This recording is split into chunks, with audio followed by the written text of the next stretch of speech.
Howdy, y'all. Welcome to episode 14 of the TAPAS podcast. This will be the last podcast to be released during my trip to Sweden. Heading back home 3 days after the release day. Yeah, that's gonna be sad. I'm sad. I don't want to go back. I want to stay here and be on vacation forever.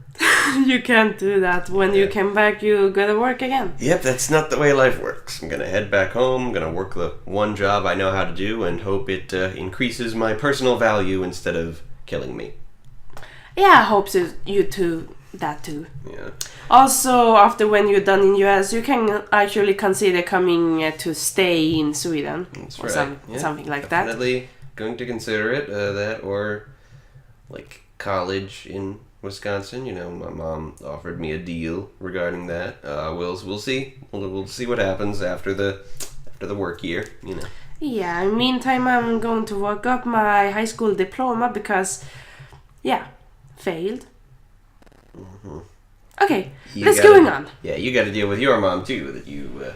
Yes, I made a deal, and you know me. I always hold up my promises and deals. Yes. I'm an honest soul. So for the past 8 weeks, I've been rotating the segments. I've decided to quit doing that and just do them in the normal order. So back to Companions, then Team Salmon, then Droon, then Keys and Kingdoms, in that order every episode. So let's do that. Yeah. Today's dealio in the Companion segment is Scene 14, the final scene of Act 1. The scene opens on Regis imprisoned by the bad guys, and Trary and Jarlaxle are planning on using Regis to lure Drizzt to Kalimport. Virna is all confused. She says, we're not going to Kalimport, we're going to Menzoberranzan. Jarlaxle apologizes and reveals that he's not only double-crossing Virna, but also House Bainra.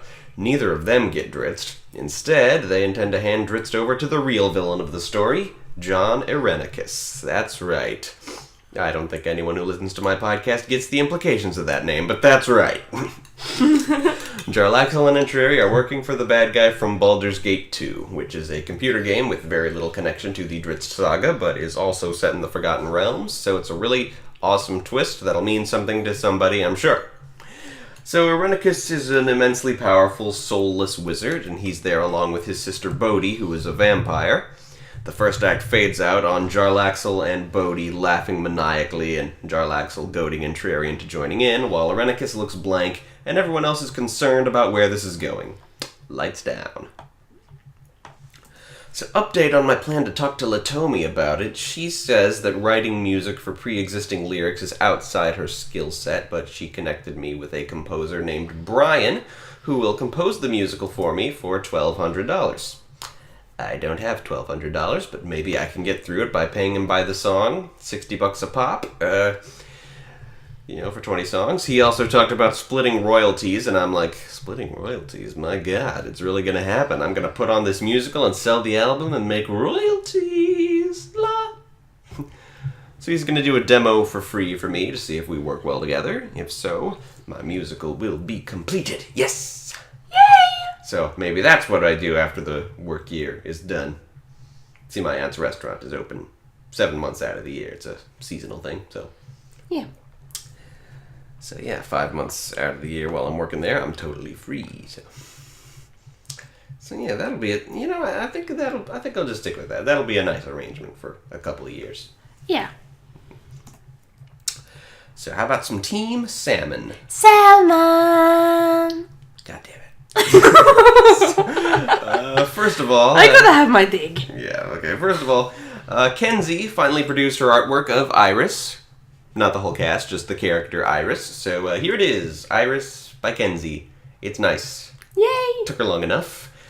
I don't know. I guess from an aspiring animator, I, for some reason, expected masterclass art done really quickly. But that was wrong of me, I guess, as I'm aspiring on getting into animation myself, and I can't draw anything worth actually displaying on the podcast. So that's this right here. So that's good. It took her long enough because life got in the way. You know the saying, life at beach. And then you drive. Uh-huh. By the way, for those who doesn't understand, it's from Cars. Cars 3, in fact. Yes. Who the hell saw that? I did! Yeah, That's right, I brought you to that, didn't I? Yep. Okay. Today, I'd like to talk about the cast of Page Turners. I wasn't sure I'd get to talk about them this week, but Natty agreed to draw them, said she could do it, quick snap, in time for them to appear on the podcast. Yeah. So, to refresh, Page Turners is about 5 kids who work with a magic book. I don't feel like explaining it again. It's kind of complicated, but I don't really get it myself. But here we have Holly Ford, one of our 2 possible de facto main characters of the ensemble. She's a newcomer to this small town from the big city, and she's obsessed with exploring the nearby forests and other small town activities, and that's about all there is to her. An explorer, a daredevil, the natural leader of the group. Then there's Gavin Matsuda, Holly's fellow 3rd grader, hyperactive and unfocused, knowledgeable and tech-savvy, a conspiracy theorist, a habit only encouraged by the discovery that fairy tales are real. He comes up with out-of-the-box methods of solving the fairy tale problems. Yep. And here's Piper Silverman, the last 3rd grader in the group, seemingly only in the group because she happened to be around at the time. She comes across as a useless damsel, and it's not clear why she continues to participate. It's eventually discovered she has a very lonely personal life, and this is the best companionship she's ever had. Then we got Lucy Lopez, another possible candidate for the main character, a high school freshman. She's obsessed with anime and structures her entire life around its tropes and is thrilled to find a fantasy aspect in her life. She journals the group's adventures as sort of our narrator and tries to put her storytelling expertise to use in finishing the book. And the last of our main characters, Kenji Matsuda, Gavin's older brother and Lucy's classmate. He tries to act like he's too cool to be interested in anything, unwilling to ever admit enthusiasm or knowledge. Starting to see himself as responsible for the group forces him out of his shell a little bit. Yeah. And then I think Natty drawing the other characters will be optional. Let's just see how that goes in the time allowed. We have Chenoweth, originally introduced as the librarian at the local hangout near the kids' school. When the book is discovered, she reveals herself as a fairy and explains the book's history. Just when it seems like the setup of the show is that she'll be the mentor figure while maintaining her librarian masquerade, she is revealed to be the evil trickster type of fairy, hoping to use the book's evil side to take over the human world. As her fey nature makes her unable to steal the book outright, she schemes, more or less out in the open, to wrest control of the town and force the kids to give it to her. Then there's Don Oberon, a mysterious figure cloaked in shadow. Chenoweth originally tries to convince the kids he's the bad guy, but he turns out to be the fairy godfather, and he takes on the role of mentor, though he's very distant and has a sink-or-swim approach. He's very indirect and sometimes impossible to find. And finally, we come upon the 2 tiny pixies, Snowdrop and Nyx. They accompany Chenoweth when she's first unveiled as a fairy.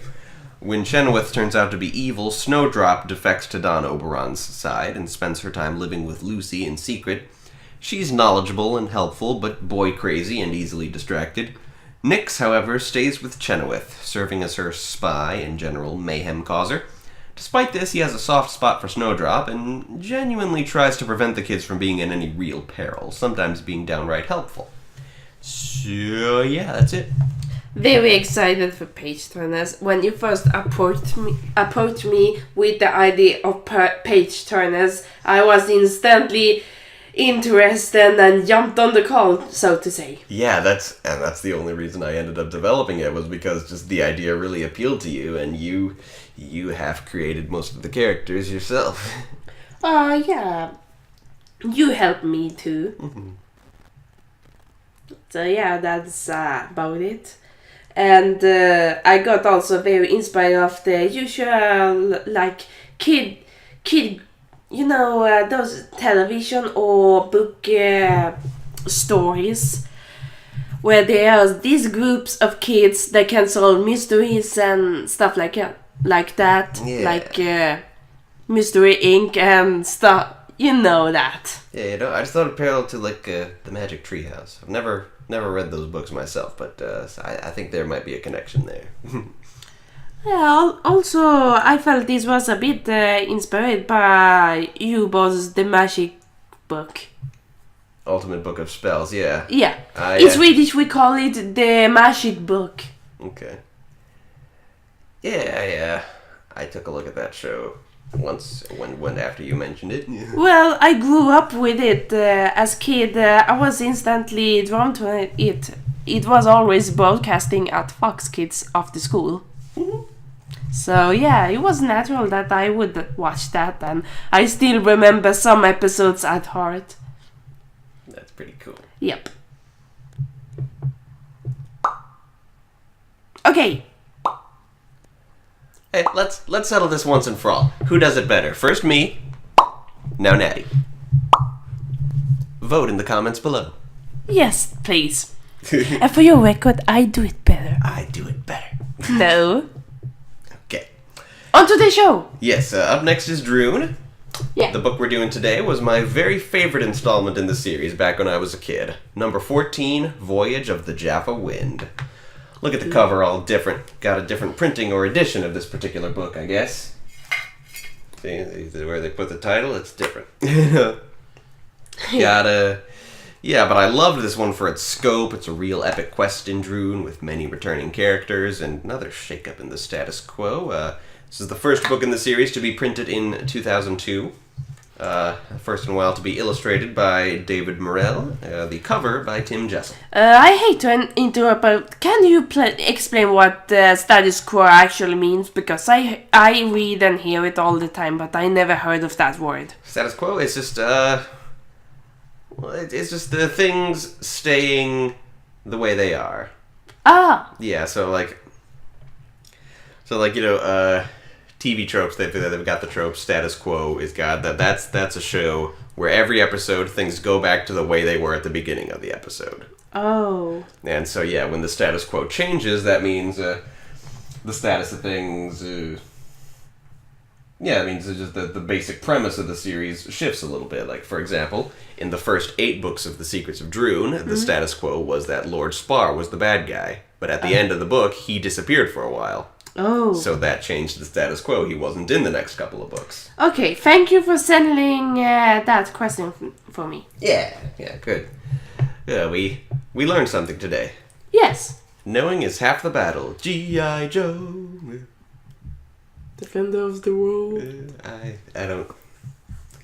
I probably didn't do that reference right, but anyway. I didn't do it better either. I was just guessing. Okay, anyway, on to the recap of Voyage of the Jaffa Wind. Chapter 1, Follow the Spinning Ball. We open on Eric, Julie, and Neil in a game of soccer. Eric is distracted by visions of the ruby orb of Dubesh and decides to win the game by using his telepathy with Julie and Neil so they can skip off to Droon. That's cheating, bro. They descend the rainbow stairs to the docks of Jaffa City, where Kia's vessel, the Jaffa Wind, is preparing to set sail. There's a really stupid running gag throughout the whole book where Julie says the Jaffa Wind is a ship, while Neil insists it's a boat. That's not very funny. Friddle the Inventor tells them that Queen Relna is preparing a voyage around Droon so that all her subjects get a chance to see her again.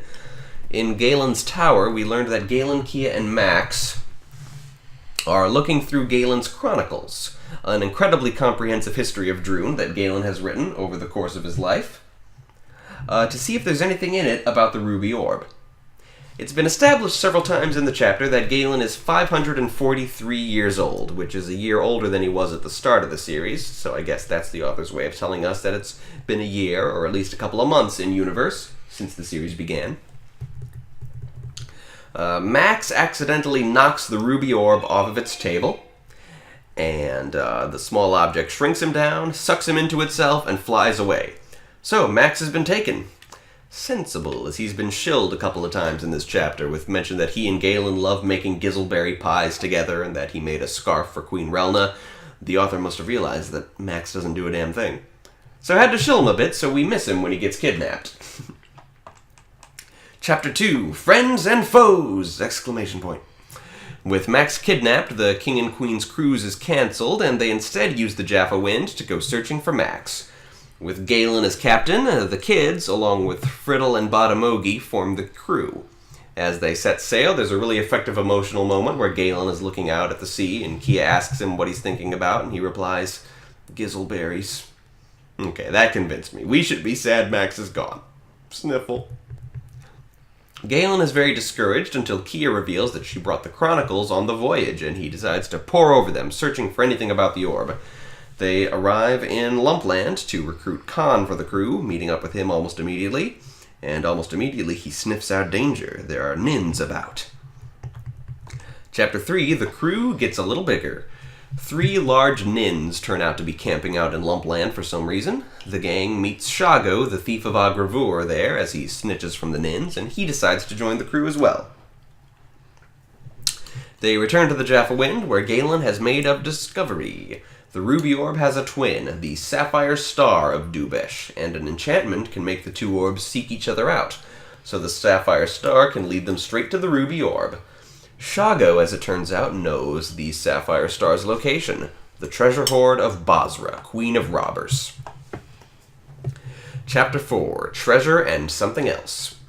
The crew sails to the island of Mikos, home of Basra's fortress, watched over by spear-toting guards with 2 dog-like heads. The party breaks in and finds the sapphire star, which looks just like the ruby orb, only blue. There, they encounter the same 3 Nins they met in Lumpland, who are there to steal a giant hammer. The kids, of course, manage to trip an alarm because it wouldn't be very dramatic if they didn't, but regardless, they escape with the sapphire star. Galen enchants the star to find its twin, and the Jaffa Wind sets sail. Chapter 5, The Thing About Legends. The Jaffa Wind sails to a narrow channel which is the home of the Horns of Ko, 2 giant carvings of bulls with 3 eyes, which crash together every 27 seconds, splintering any ship that dares to sail between them.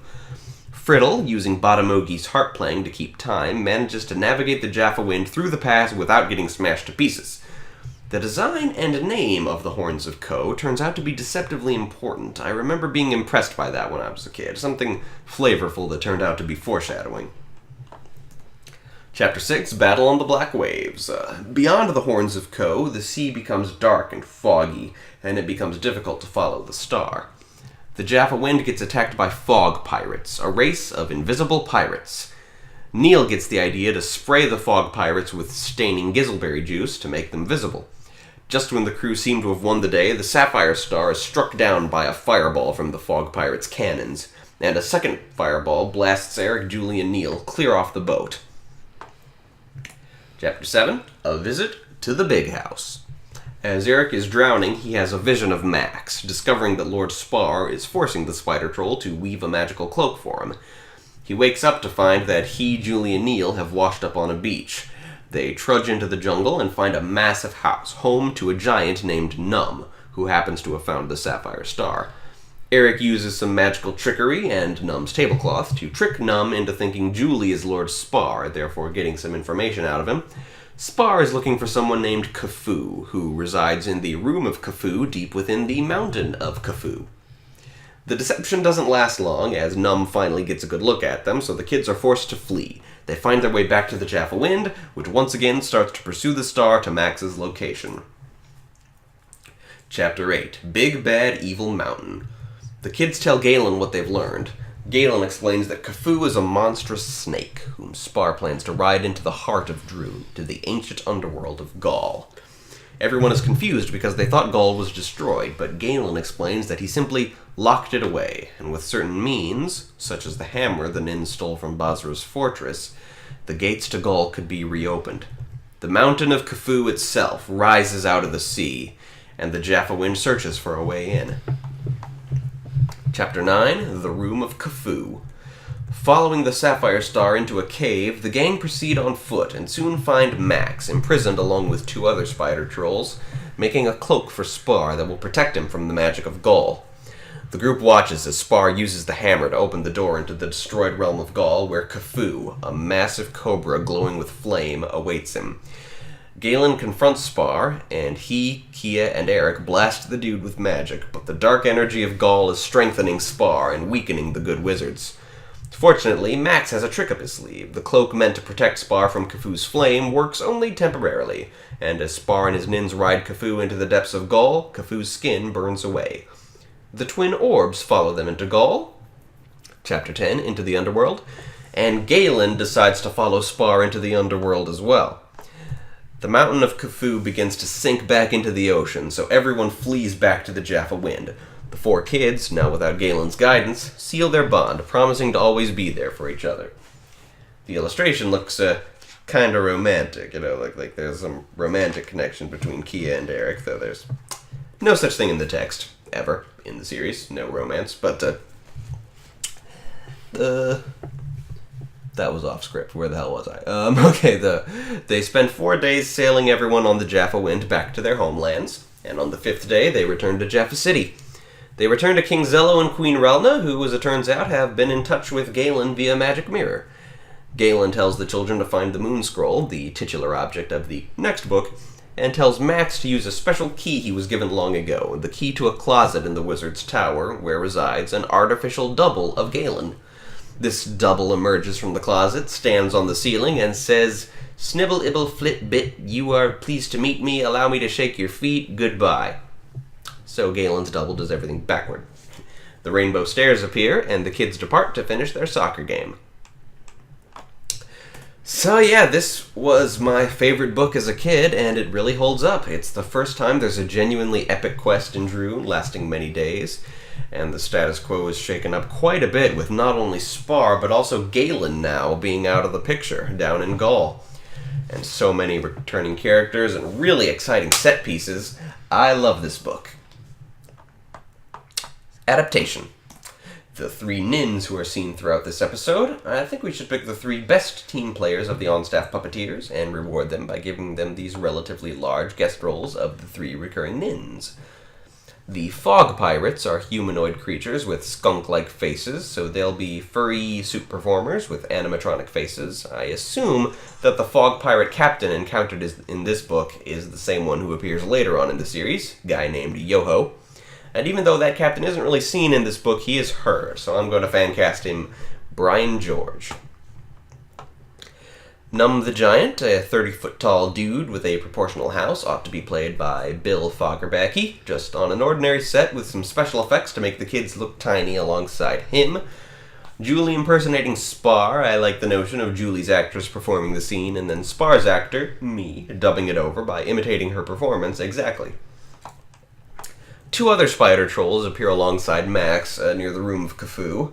Other spider trolls present something of a problem to my fantasy, since the fantasy involves Vern Troyer playing Max, and if there are any people in the world who resemble Vern Troyer, the odds that they're actors are low.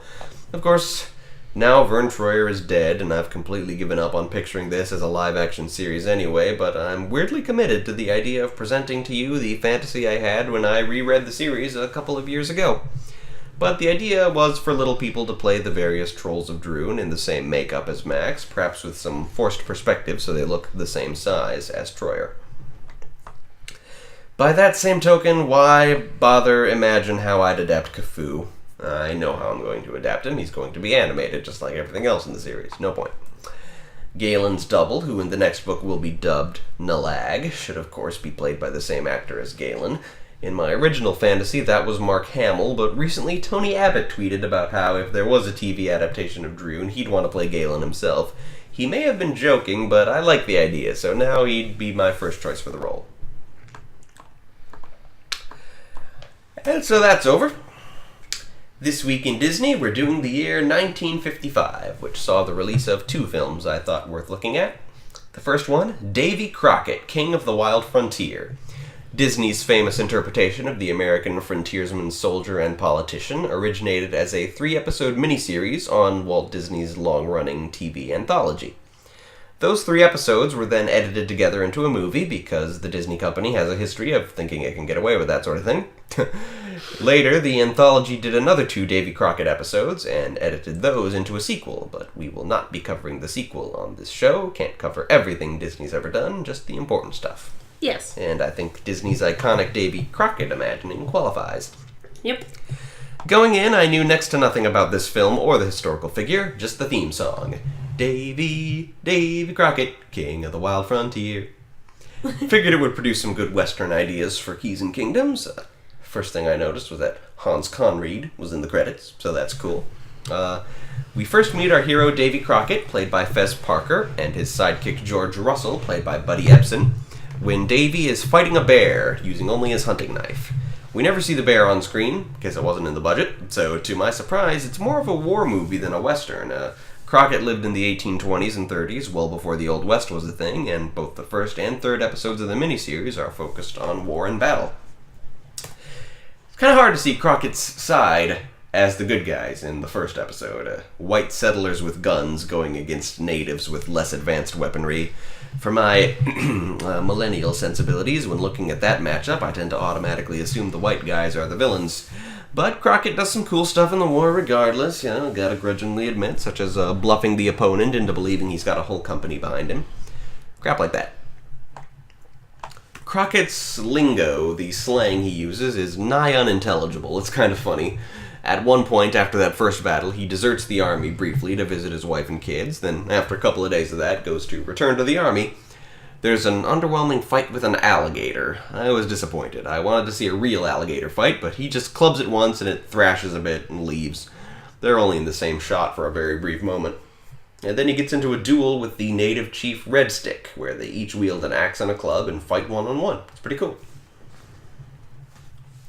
Then in the second act, that is to say the second episode of the miniseries, Davy Crockett gets into a shooting match with a fella called Bigfoot, hitting a target in the exact same spot twice. Then a dirty boxing match with the same guy.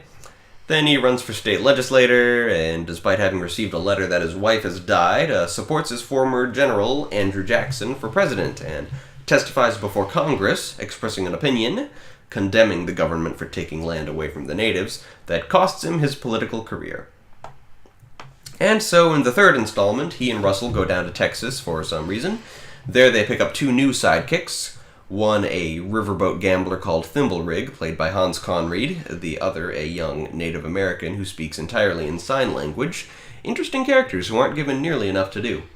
They go to the Alamo and meet the bedridden Jim Bowie, and I really don't understand Crockett's motivations in this episode. Perhaps he's just drifting around looking for death. The film became hard to follow at this point because, as with 20,000 Leagues Under the Sea, the dang YouTube subtitles lagged far behind, farther and farther as the film went on. So anyway, the Alamo is doomed, but they all stay to fight regardless. Crockett sings a sad song, and then, there you go, final battle. And the film ends with Crockett about to die. For my money, not an especially exciting film. Can't imagine why it was so popular back in the 50s, especially among children, apparently. What do you think of it? It was interesting to finally see what was the big deal with Davy Crockett, because all I ever know was it was like some American legend American people like to tell about, but as you can see, my accent and understanding in English isn't as good.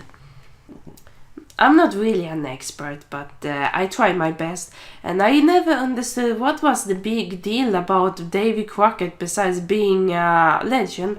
And I saw the movie, and yeah. Yeah, My my answer why this was a big thing in the 50s was, children was crazy about Western figures and stuff like that. Yeah. At least until space came much later. Yep, we all know that story from Toy Story 2. Yeah. And reality, I assume. Yeah, reality. Yeah, so that same year, 1955, saw the release of Lady and the Tramp, a much more understandably popular classic, and the first film we've seen so far to be in widescreen. Well, the first animated film. 20,000 Leagues was in widescreen as well. I didn't notice at the time, so.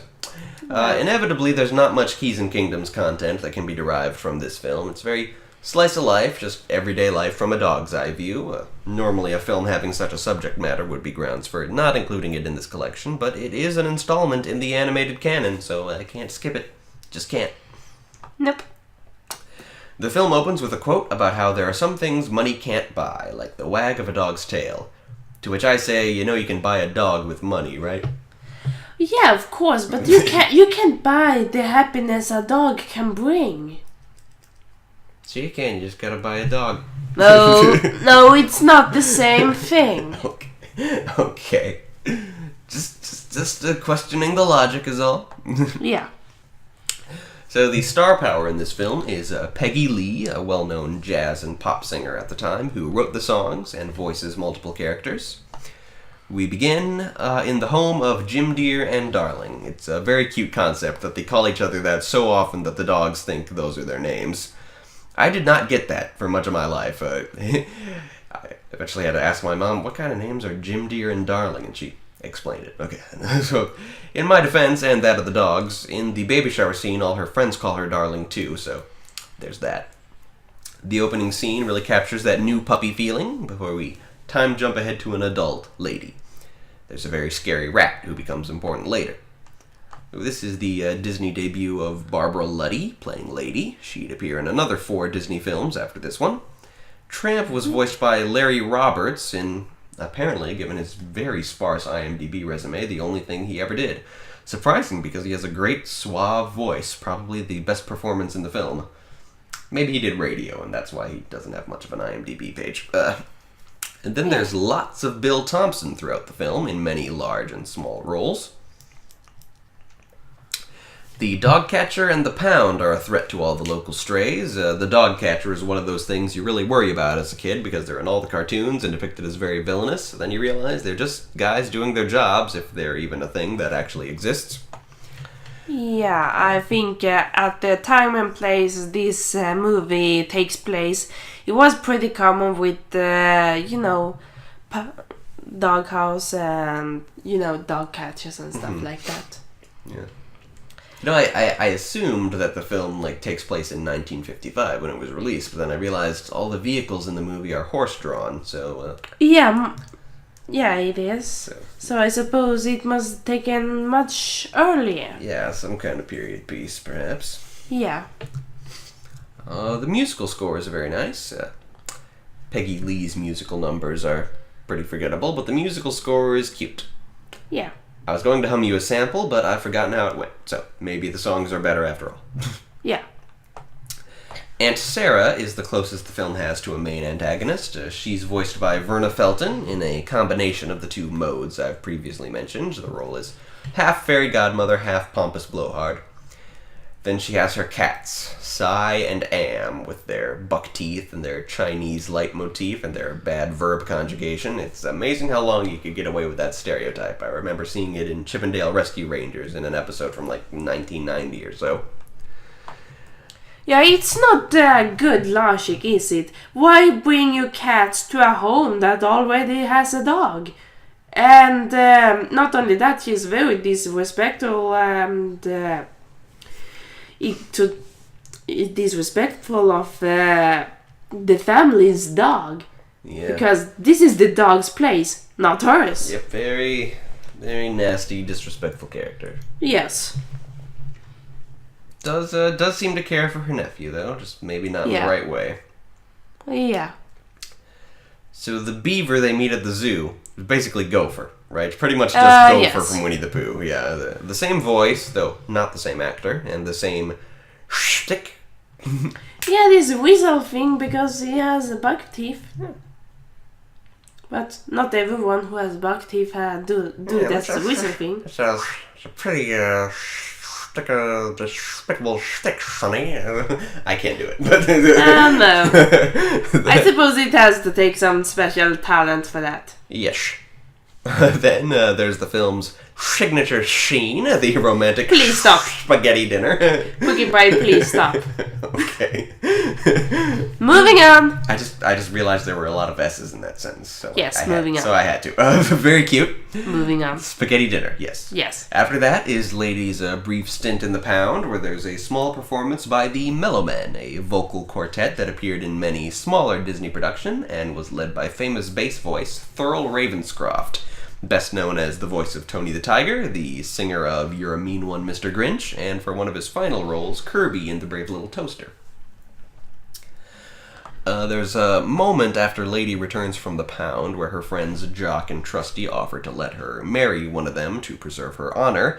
Evidently, she slept with Tramp on the first date and got herself knocked up and is now devastated at the realization that she's far from his first and he's really been around.